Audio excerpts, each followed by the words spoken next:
This 17 News at Noon podcast is brought to you by Clinica Sierra Vista. Welcome back to the 17 News at Noon podcast, where we share your news on your schedule. Well, good day. I'm Elena Rusk. We begin with 2 officer-involved shootings in just a span of 24 hours. We're now learning that the officer-involved shooting we brought you as breaking news this morning was related to that other shooting over the weekend. Early yesterday morning is when it all started. Police were called out to the area of Butte Street and Kern Street for a shot spotter activation. A 2-officer patrol unit, along with a community member ride-along, responded to the scene. The BPD says officers tried to contact a man there at the scene, who then pulled out a handgun and fired at them. Police say one officer returned fire and that suspect ran away. That prompted a foot chase, and police say the man continued to shoot at officers as they ran after him. Now the man got away. No officers or the person who was riding along were hurt. Then around 3:20 this morning, officers spotted the suspect, identified as 32-year-old Steven Jimenez on Union Avenue. Officers say he pulled out a gun, and that's when officers shot at Jimenez. He was not hurt and took off on foot again. Shortly after, a police canine helped bring him into custody. Jimenez sustained minor injuries from the canine bite, but no one was hurt in this shooting.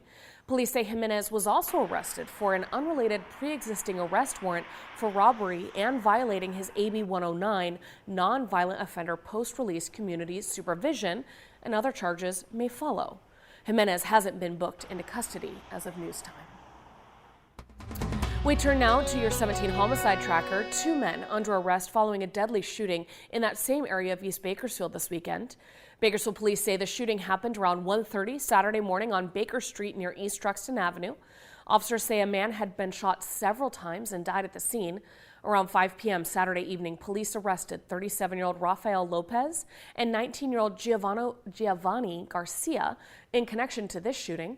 Investigators say they located several guns during their investigation, including the presumed murder weapon.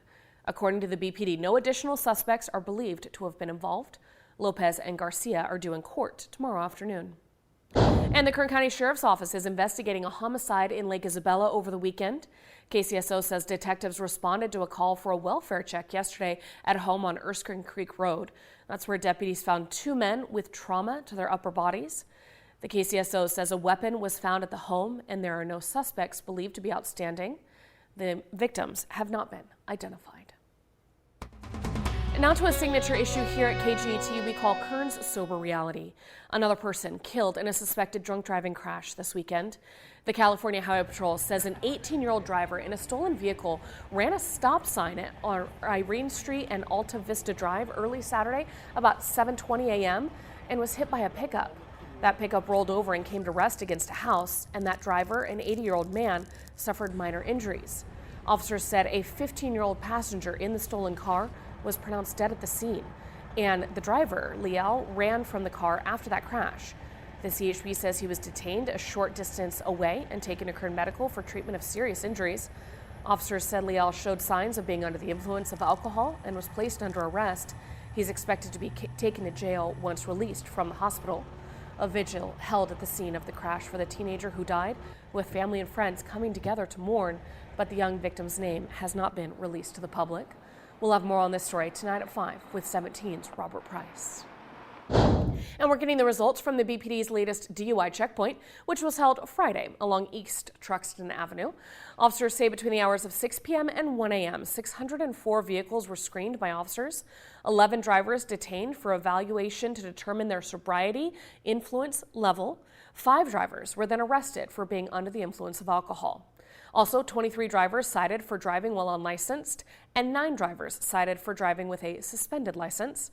34 vehicles were seized at the checkpoint, with 27 of those vehicles getting impounded. The public encouraged to help keep our roads safe by calling 911 if they see a suspected impaired driver.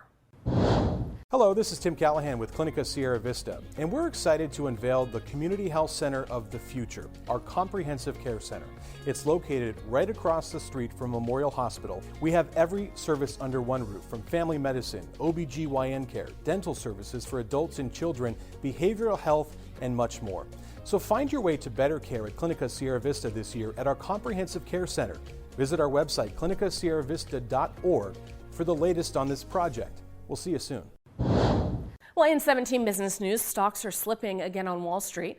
The S&P 500 down 0.6% lower today, putting it on track for a second straight fall after a stunningly strong report on the U.S. jobs market last week dented the market's hopes for easing interest rates. Some of the sharpest action was again on the bond market, where expectations are rising for the Federal Reserve to stay firm on keeping interest rates higher for longer to combat inflation. It's something the Fed has been talking about for a long time, but also something the market has been stubborn about not believing fully. And happening this week, mark your calendars for this Thursday with the return of our Hook and Ladder Barbecue. It's taking place at Compassion Corner right outside our studios here at 22nd and L Streets downtown. For just $10, you get a delicious lunch with a hamburger, chips, cookie, and a water. You can place a group order ahead of time for 10 or more lunches by calling 283-1701 or just drive on by Thursday from 11 a.m. to 2 p.m. Proceeds benefit Bakersfield City and Kern County Fire Burn Survivor Foundations, organizations dedicated to assisting Kern County burn survivors and their families. Meanwhile, you're also invited to our annual Cupid's Challenge fundraiser. We're teaming up with Dewars to raise money for the Mendaburu Magic Foundation, which helps local families affected by cancer and other life-threatening illnesses. Just stop by Dewars downtown on Friday and buy a Valentine box for just $20. You can also shop online. You can also donate directly to the foundation by going to mendiburumagic.org.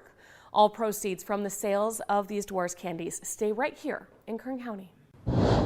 And we have a long list of events happening across Kern County to celebrate and honor Black History Month, including a highlight tonight. Our Story, the Black History musical experience.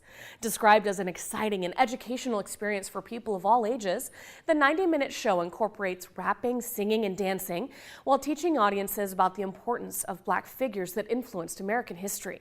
You can still get tickets, buy them by phone at 324-1369. You can go to the box office or head over to bakersfieldfox.com. Tickets start at $25. All right, now to the coronavirus. California will not be requiring children to get the COVID vaccine to attend schools this fall. That's a reversal from Governor Newsom's 2021 announcement that the state would add the COVID vaccine to its list of mandated vaccinations for school children. Now, public health officials say they're no longer moving ahead with that effort as the state prepares to end its coronavirus emergency at the end of the month. State public health officials say they still strongly recommend immunization of students and staff. The FBI searching former Vice President Pence's Indiana home for classified documents. Law enforcement officials saying the search happening in a matter of days. Pence's legal team said in a letter to the National Archives last month that a, quote, small number of documents had been found at his house. They were found when Pence asked third-party teams to search for any classified documents at his home after a similar ordeal at President Biden's Delaware home. The FBI searched his Rehoboth Beach house last week, but found no classified documents there. Both searches come as the Justice Department investigates former President Trump after the FBI found more than 100 documents at his Mar-a-Lago property. And President Joe Biden is expected to use his second State of the Union address on Tuesday to remind Americans of how their lives have been improved over his first 2 years in office, highlighting his effort to create jobs, fight inflation, and improve the nation's infrastructure. Right here tomorrow night, NBC News will bring you live coverage and real-time analysis of the president's State of the Union address. Lester Holt and Savannah Guthrie will be hosting this special coverage with the action starting at 6 p.m. our time. All right, let's turn now to sports. Bakersfield native Kevin Harvick will move into the Fox booth as a NASCAR analyst come 2024. Harvick said that this 23rd season will be his last as a full-time driver. He has been a guest analyst for Fox for more than 25 races since 2015, and now he'll join Mike Joy and Clint Bauer as the regular analyst starting next season. Now, the move to the booth is a natural progression for Harvick because he showed immediate talent when Fox first began using him. He was the 2014 Cup champion and is tied for 9th on NASCAR's all-time wins list with 60 career victories. The 17 News at Noon podcast is a production of KGET and Nexstar Media Group. For more on all of the headlines in today's show, head to kget.com.